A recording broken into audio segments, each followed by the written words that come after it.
Blue Peacock. In the early 1950s, the chilling realization swept through the halls of British military intelligence.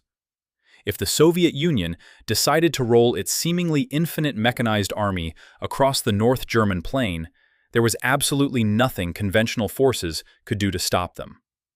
The Red Army was a terrifying monolith of steel, and NATO was catastrophically outnumbered.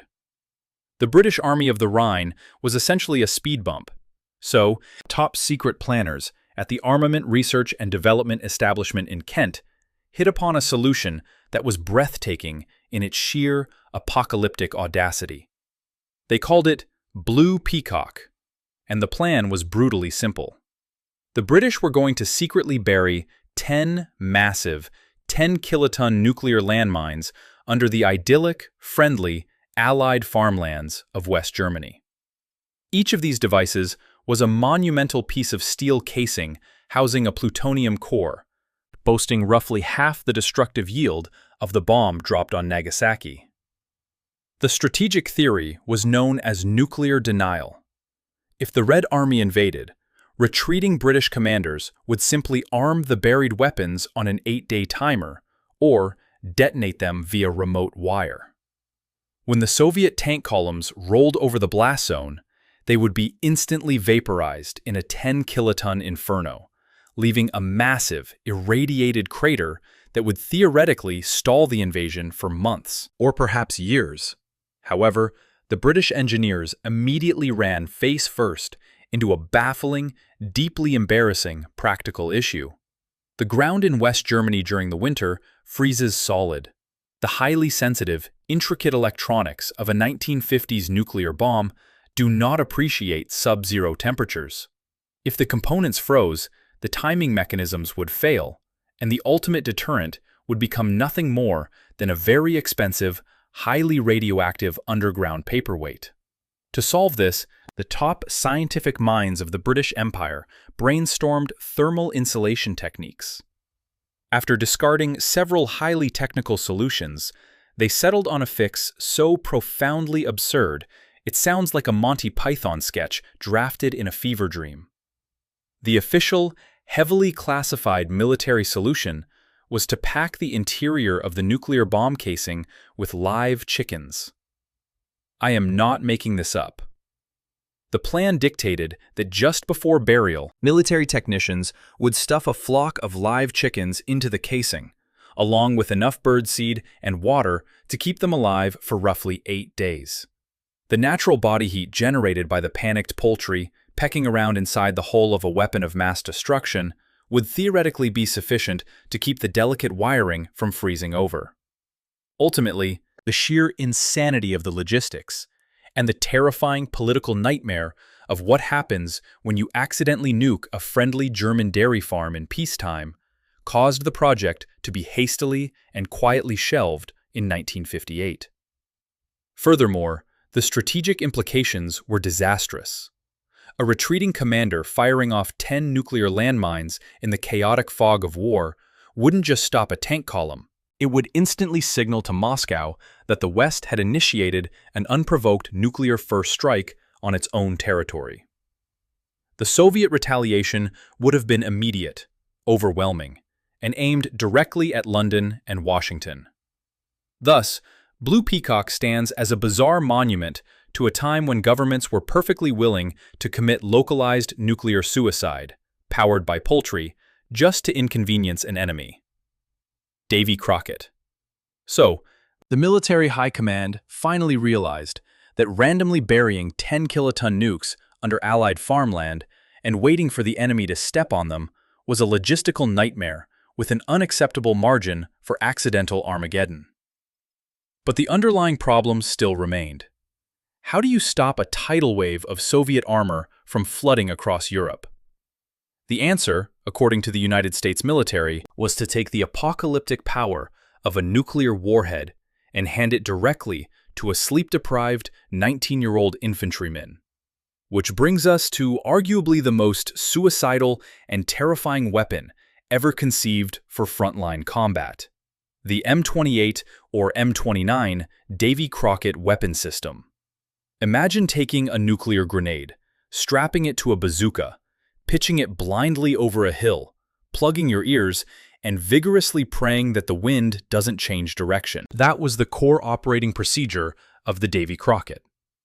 Designed in the late 1950s and deployed aggressively throughout the 1960s, this was a smoothbore, recoilless spigot gun designed to fire the W-54, the smallest nuclear warhead ever deployed by the United States. The weapon itself looked comically top-heavy, resembling a metal watermelon jammed onto the end of a metal pipe.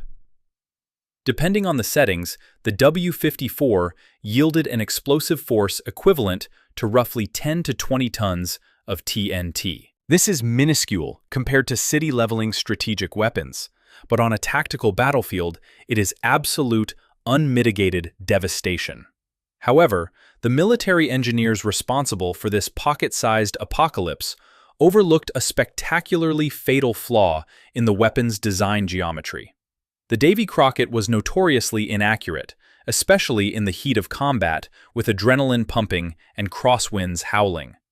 But far more concerning was its range. The lighter M28 version could lob a nuke about 1.25 miles.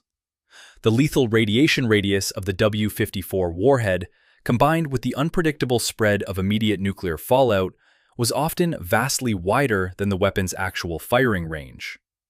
To put it bluntly, to successfully fire the Davy crockett and survive, a soldier essentially had to pull the firing mechanism, immediately abandon the expensive hardware, and sprint for a deep trench or heavy concrete cover because the radioactive backlash was practically guaranteed to wash over their own firing position.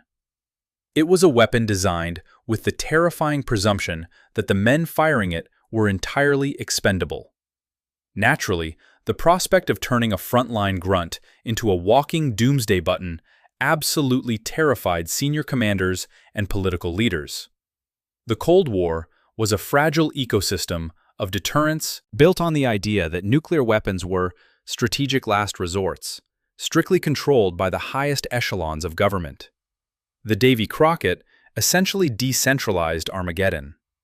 Picture a chaotic skirmish on the East German border. An overwhelmed platoon leader, cut off from radio contact and staring down a column of Soviet T-55 tanks, decides to use the only tool left in his arsenal. He fires a 20-ton nuclear blast. To Moscow, watching on radar or receiving panicked frontline reports, they don't see a terrified platoon defending a bridge. They see a unilateral American nuclear strike on Soviet forces. The immediate, reflexive Soviet doctrine was mass retaliation.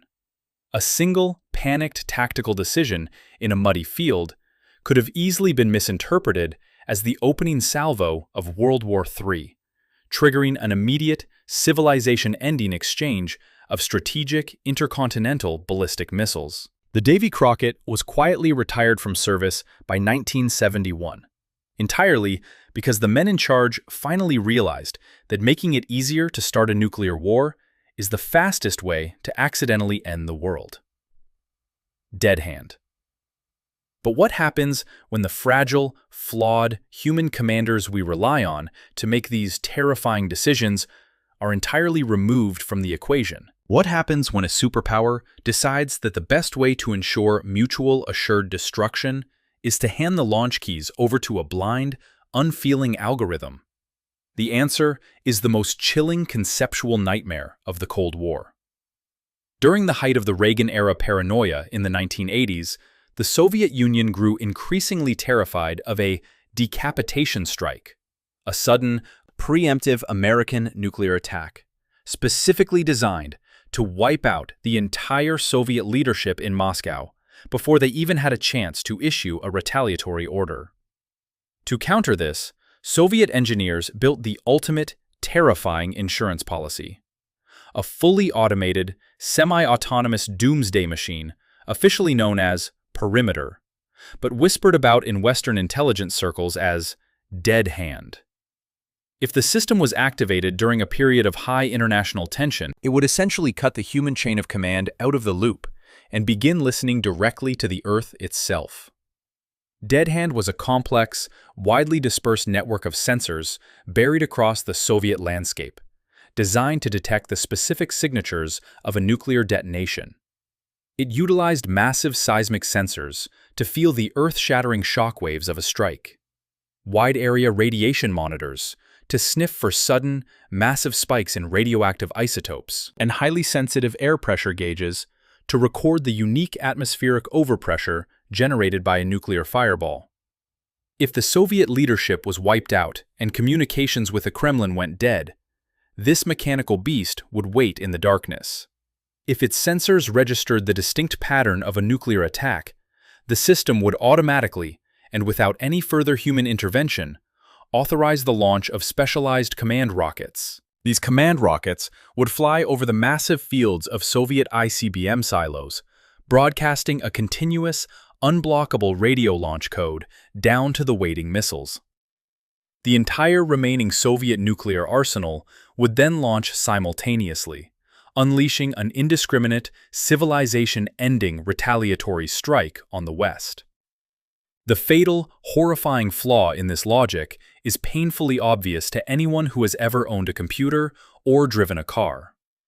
Complex sensor networks, no matter how redundant, are notoriously temperamental and prone to catastrophic failure.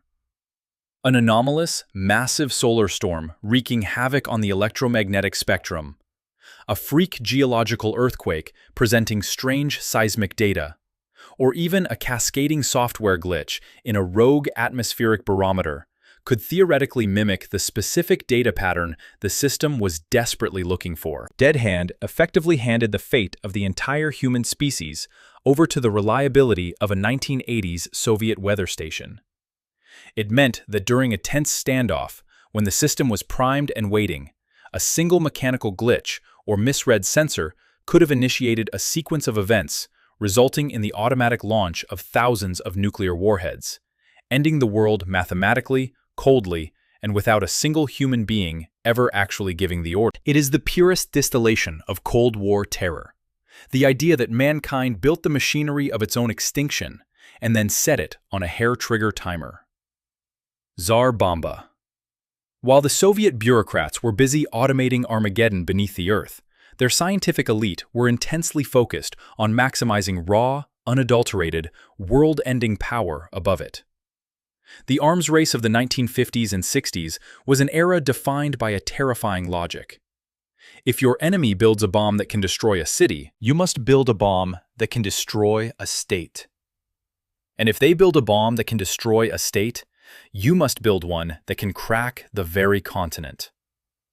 In 1961, Soviet engineers didn't just push the envelope of theoretical physics. They utterly vaporized it. It wasn't just a bomb. It was a physical manifestation of human hubris. A 50-megaton dome of superheated plasma that briefly became the brightest object in our solar system. Meet the Tsar Bomba, the undisputed king of all weapons, and a device so unimaginably powerful it terrified the very men who built it. To understand the sheer, overwhelming scale of the Tsar Bomba, you have to discard everything you know about conventional explosives. The bomb dropped on Hiroshima, which leveled a city and killed tens of thousands of people in agonizing seconds, was roughly 15 kilotons. The Tsar Bomba detonated with the force of 50,000 kilotons, or 50 megatons of TNT. That is more than 3,000 times more powerful than the Hiroshima blast. It contained more explosive energy than all the bombs, shells, and bullets detonated during the entirety of World War II, multiplied by 10, all released in a single, blinding fraction of a second. When the weapon was airdropped from a specially modified Tu-95V bomber over the desolate Novaya Zemlya archipelago, the resulting fireball was over 5 miles wide. The shockwave from this single, isolated test was so monumentally powerful that it visibly shattered thick glass windows in Norway and Finland, hundreds of miles away. The atmospheric disturbance was so absolute that the blast wave literally circled the entire globe 3 times before fully dissipating. The mushroom cloud punched through the troposphere, driving straight into the stratosphere, peaking at an altitude of 40 miles high, over 7 times the height of Mount Everest. But what makes the Tsar bomba a true world-ending threat isn't just its immediate, staggering blast radius. It is the insidious, long-term environmental catastrophe it promised. The Tsar bomba, tested in 1961, was actually a scaled-down version of its original design. The original blueprint called for a 100 megaton yield, featuring a uranium tamper that would have produced a horrifying, continent-blanketing cloud of lethal radioactive fallout. Even the 50 megaton cleaner version proved that humanity had crossed a terrifying threshold. The Tsar bomba wasn't a practical battlefield weapon. It was too heavy, too unwieldy, and far too difficult to deliver to a target without being shot down. It was, instead, a climate-altering monster. If deployed in anger, the resulting firestorm would have been so vast that the sheer volume of soot, ash, and pulverized debris ejected into the upper atmosphere would have severely blocked out the sun entirely. A handful of these weapons detonating simultaneously could trigger a rapid global cooling event, devastating global agriculture and causing worldwide systemic crop failures and mass starvation. The Tsar bomba definitively proved that humanity didn't need to engage in a prolonged conflict to destroy itself. We had successfully constructed the means to commit global suicide in a single afternoon. Ekranoplans. Of course, if you genuinely want your shiny new doomsday device to remain a terrifying surprise, you can't exactly drop it from a sluggish, high-altitude heavy bomber, where every air traffic controller and military radar operator on the planet can track its agonizingly slow approach. The essence of a successful first strike is stealth, speed, and absolute terror. Which is why the Soviet Union, realizing the vulnerability of traditional aircraft, turned their attention to the churning gray waters of the ocean to devise an entirely new classification of warfare. Enter the Ekranoplans. Leveraging a highly complex, deeply bizarre aerodynamic phenomenon known as ground effect, secret Soviet engineering bureaus constructed massive, hulking, metallic beasts that defied standard classification. They weren't exactly airplanes, and they certainly weren't ships. They were monumental hybrid leviathans that skimmed a mere 10 to 15 feet above the cresting waves at incredible, terrifying speeds of up to 350 miles per hour, riding on a compressed cushion of air trapped beneath their stubby, bizarrely shaped wings. The most infamous of these was dubbed the Caspian Sea Monster by utterly baffled CIA analysts analyzing blurry satellite photography. But the true nightmare arrived with the armed Loon-class variants. These gargantuan craft were longer than a football field, weighed nearly 400 tons, and were strapped with 6 massive, spine-mounted launch tubes designed directly to fire P-270 Moskit nuclear-capable anti-ship cruise missiles. The strategic horror of the Ekranoplan wasn't merely its devastating payload. It was its unprecedented method of delivery. Because these leviathans flew violently fast and incredibly low, literally kissing the surface of the water, they operated entirely beneath the operational horizon of standard NATO early warning radar systems. They were geographically invisible until they were functionally on top of you. An entire armada of these stealth behemoths could, theoretically, sprint across the Baltic Sea or the Pacific Ocean completely undetected, and unleash a devastating, point-blank nuclear barrage against an American carrier strike group or a vital coastal installation before the defending forces even had time to sound the general alarm. The danger that these machines presented wasn't just in their raw destructive capacity, but in the sheer, unadulterated panic they were designed to induce. The entire architecture of Cold War deterrence relied heavily on the concept of early warning, having at least a few agonizing minutes to interpret radar data, verify a threat, and make an informed decision on whether or not to end the world. The Ekranoplan violently squeezed that decision margin to zero. If an overwhelmed, sleep-deprived naval commander, staring at a blank radar screen in the dead of the night, suddenly found a fleet of massive, 400-ton, missile-carrying sea monsters materializing out of the fog just miles from his fleet, his reaction times would be measured in seconds. In that atmosphere of absolute terror and zero tactical clarity, he would almost certainly assume a full-scale, preemptive Soviet assault was underway. The sheer ambiguity of these low-flying leviathans, are they scouting, testing boundaries, or initiating World War III, combined with their massive nuclear potential, could have easily provoked a panicked, disproportionate, and radically nuclear response from defending forces.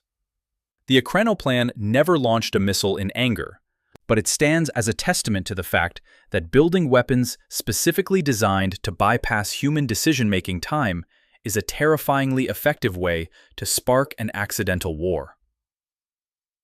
Aerocycle. While the Soviet military-industrial complex was busy constructing 400-ton sea-skimming leviathans to menace the oceans, the United States was experimenting with equally absurd, arguably more dangerous vehicles designed to navigate the irradiated, post-nuclear battlefields of Europe. In 1954, deeply paranoid American military planners recognized a glaring tactical issue with tactical nuclear warfare. If you drop a Davy crockett nuke to obliterate an enemy tank division, you simultaneously create a massive crater of radioactive, impassable terrain that completely halts your own infantry's advance. Furthermore, heavy transport helicopters were far too valuable, far too large, and far too vulnerable to Soviet anti-aircraft fire to risk on front-line reconnaissance missions. Therefore, the military decided the most logical, rational way for basic infantry to rapidly cross irradiated, hostile terrain was by simply handing every individual grunt their deeply owned personal, completely unarmored, flying platform. The Delackner HZ-1 Aerocycle sounds like a beautiful utopian dream ripped straight from the golden age of 1950s science fiction. A minimalist, waist-high platform hovering magically in the air, utilizing a pair of massive, contra-rotating helicopter rotors bolted directly beneath the pilot's exposed combat boots. The manufacturer's brochure aggressively promised that thanks to intuitive, kinesthetic control, meaning the pilot simply leaned their body weight in the desired direction of travel, absolutely any frontline soldier could completely master the terrifying machine with a meager 20 minutes of basic training. It was pitched as the cavalry horse of the atomic age, allowing soldiers to leap effortlessly over minefields, irradiated rivers, and enemy entrenchments. In harsh reality, however, the Aerocycle was essentially an airborne industrial blender, equipped with a deeply flawed steering column. The massive, entirely exposed 15-foot rotor blades, spinning violently mere inches beneath the pilot's feet, had a nasty, unpredictable habit of severely flexing mid-flight, especially when performing the exact kind of rapid, evasive maneuvers required in combat. During early testing, pilots discovered that if they leaned too aggressively, these flexing blades would violently collide with each other, instantly shattering into high-velocity shrapnel and sending the pilot plummeting violently to the earth.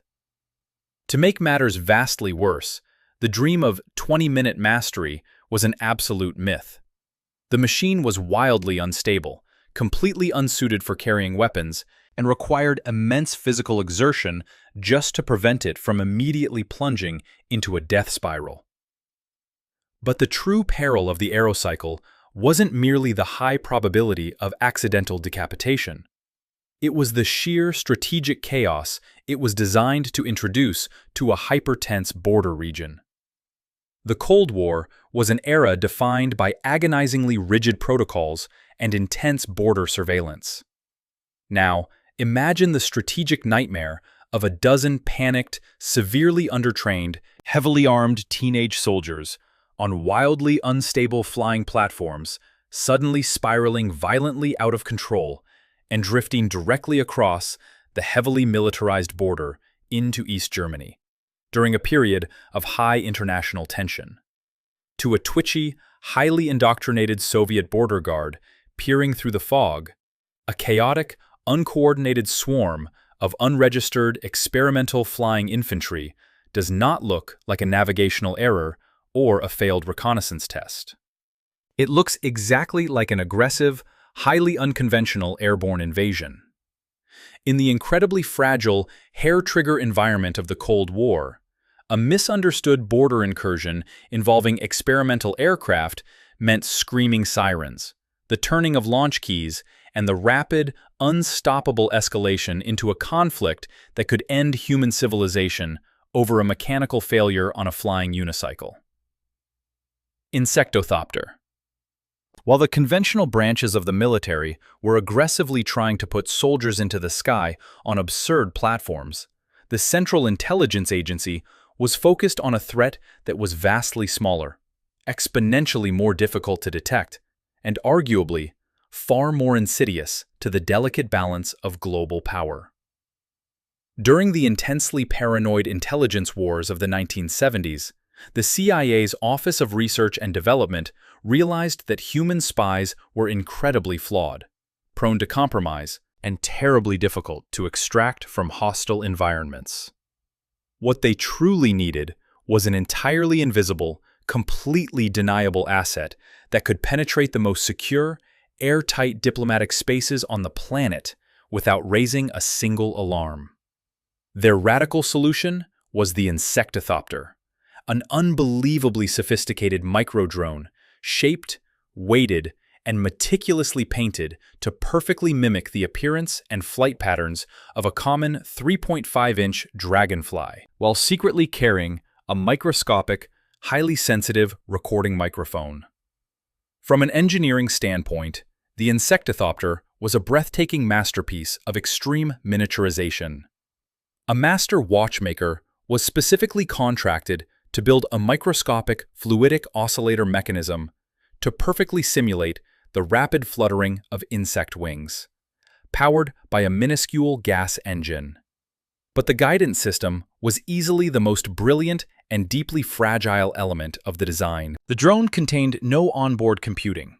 Instead, it was steered entirely by a ground-based operator, aiming an invisible laser beam directly at a tiny bimetallic strip built into the drone's tail. As the laser heated the metal, the strip would subtly bend, altering the tiny exhaust flow and gently nudging the robotic bug in the desired direction.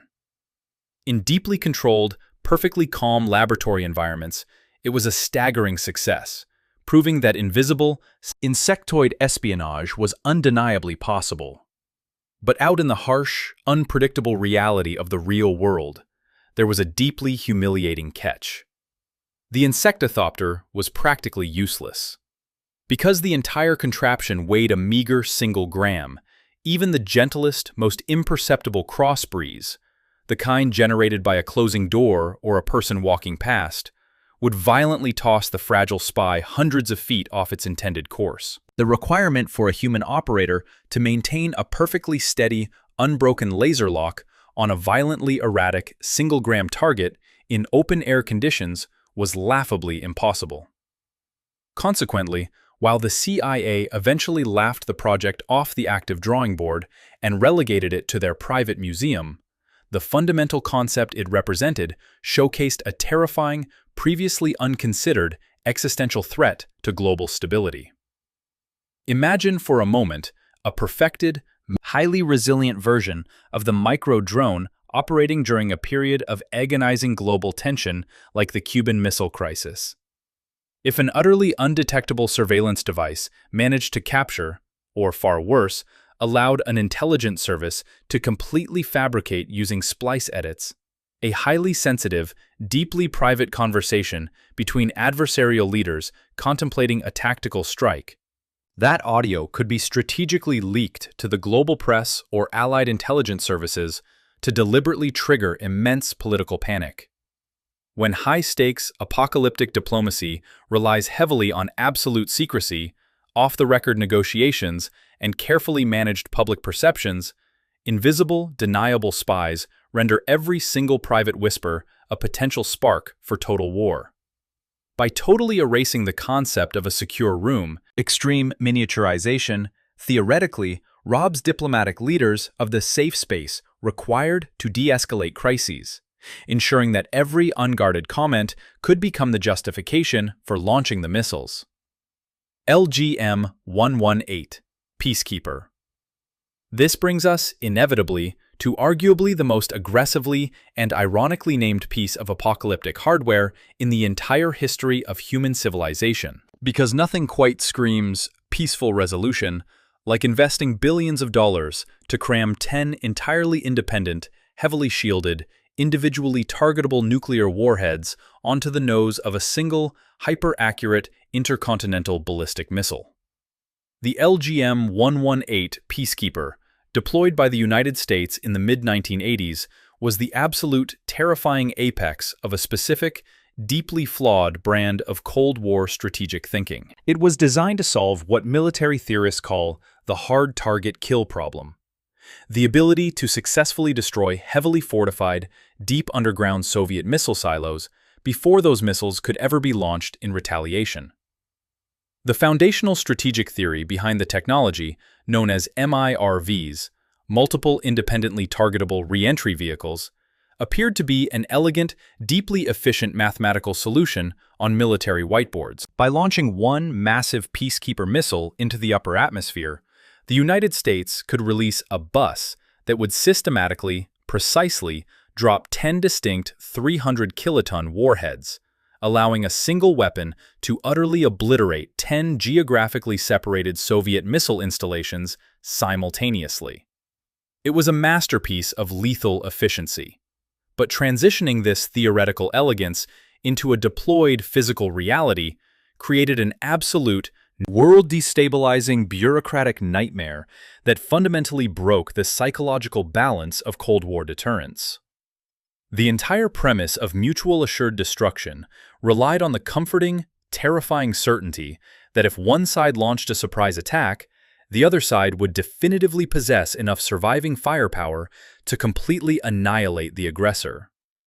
The Peacekeeper violently shattered that certainty. The extreme hyper-precision and massive destructive volume of this missile didn't make the world safer. It made adversarial governments pathologically, overwhelmingly insecure. If the Soviet High Command, analyzing the terrifying capabilities of the Peacekeeper, genuinely believed that their entire retaliatory arsenal of underground silos could be surgically and totally wiped out in a sudden American first strike, their strategic calculus instantly inverted. The overwhelming 1980s fear was that the Peacekeeper squeezed the decision margins of world leaders so incredibly tightly that in any political crisis, the temptation to launch preemptively became practically mandatory. Understanding that waiting to see if an attack was real meant risking the complete destruction of your ability to fight back, leaders were heavily incentivized to adopt a use them or lose them posture. By creating a severely terrifying weapon, theoretically capable of winning a nuclear war in a single move, military engineers inadvertently mandated a global environment where striking aggressively, massively, and first was seen as the only mathematically viable option for state survival. Arpanet. To actively prevent those incredibly critical, highly centralized military decision-making networks from being vaporized in that very specific, deeply feared theoretical first strike, defense engineers realized they needed to completely reinvent the fundamental nature of global communications. Their highly technical, deeply pragmatic solution aimed to protect military command architecture, but ended up accidentally and irrevocably reshaping the entirety of human existence. In the late 1960s, heavily funded by the Advanced Research Projects Agency, computer scientists were tasked with a terrifying problem. If a Soviet nuclear strike obliterates Washington, D.C., how does the surviving military command seamlessly and instantly communicate with the missile silos in the Midwest? Standard telephone lines rely on massive, highly vulnerable central hubs. If you destroy the hub, the entire regional network instantly dies. The radical, elegant solution invented by these engineers was packet switching. Instead of sending a massive, continuous stream of data down a single, dedicated wire, information was violently chopped into tiny, independent packets. These packets were thrown into a vast, heavily decentralized web of computer nodes, each programmed to dynamically reroute themselves around destroyed infrastructure. If Washington, D.C. suddenly burned in atomic fire, the data would instantly, automatically detour its path through surviving nodes in Utah or California to reach its ultimate destination. This robust, decentralized network was christened Arpanet. The sheer brilliance of its design perfectly achieved its original, grim objective of absolute nuclear resilience. However, the deeply unintended, immensely pervasive consequence of connecting rapid computing to decentralized transmission was ultimately catastrophic to the deeply entrenched tempo of Cold War diplomacy. Prior to Arpanet, classified intelligence, satellite analysis, and critical diplomatic information moved at a relatively measured, human-controlled pace, allows leaders precious, agonizing hours to debate options, consult experts, and carefully draft political responses. Arpanet violently compressed that timeline to near zero. Information could now transmit across the entire globe in raw seconds. Crucially, that meant unsubstantiated rumors, panicked false alarms, and deep-seated political paranoia also moved at literal light speed. It drastically compressed the time world and military leaders had to effectively process incredibly complex, high-stakes, life-and-death decisions. By creating a network capable of moving data instantly, military engineers inadvertently vastly increased the likelihood that a panicked, flawed algorithm, a misunderstood transmission, or a hacked terminal could completely stampede the globe into initiating an apocalyptic nuclear mistake before any human being officially had the necessary time to sit down, think critically, and stop the launch sequence. Autojector. And finally, we examine a deeply harrowing project that wasn't a weapon of mass destruction at all, but rather a grotesque, chilling demonstration of exactly how intense Cold War paranoia brutally pushed science rapidly past all known ethical limits. While the military sought control over the physical destruction of the enemy, state-sponsored science was desperately, obsessively seeking total control over the ultimate frontier: life and death itself. In the deeply secretive, incredibly competitive scientific atmosphere of the 1920 Soviet Union, a deeply controversial physician named Sergei Brukhanenko developed a horrifically complex, early-functioning prototype of a heart-lung machine that he chillingly named the Autojector. To absolutely prove its extreme efficacy to the skeptical scientific community, and to project an aura of unassailable Soviet technological dominance to the West, Brukhanenko didn't just test it on sedated patients. He utilized his machine in highly publicized, deeply disturbing demonstrations, where the autojector was forcefully connected to the surgically severed head of a dog. Pumping a steady stream of highly oxygenated blood through the decapitated animal's severed veins, the machine inexplicably managed to keep the head seemingly alive, blinking, reacting to bright lights, flinching at loud noises, and even bizarrely attempting to swallow pieces of cheese provided to it on a plate. While the grainy, deeply unsettling footage of these experiments is completely grotesque and borderline traumatizing to modern, ethically trained eyes, the deeply uncomfortable truth is that Brukhanenko's horrifying work directly laid the absolutely vital, foundational physiological groundwork for entirely modern, life-saving procedures like open-heart surgery and extracorporeal life support systems. But it simultaneously sent a profoundly darker, incredibly chilling geopolitical message. It boldly showcased an aggressive, insatiable, completely unrestrained drive by a state power to arbitrarily control and manufacture the parameters of life and death, totally devoid of any recognizable moral or ethical guardrails. During the darkest, most terrifying heights of the Cold War, that specific, highly toxic combination of rigid state secrecy, desperate, world-dominating ambition, and the complete, systemic erasure of fundamental moral limits became the underlying, unwritten psychological blueprint for absolutely every terrifying project listed above.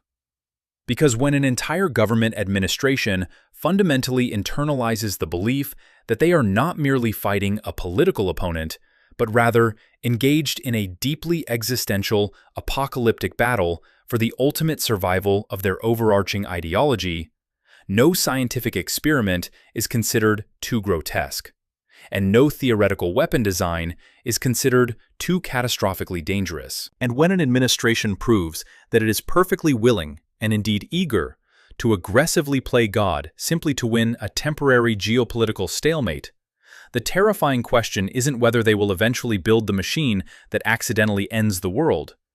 It's just a horrifying matter of when.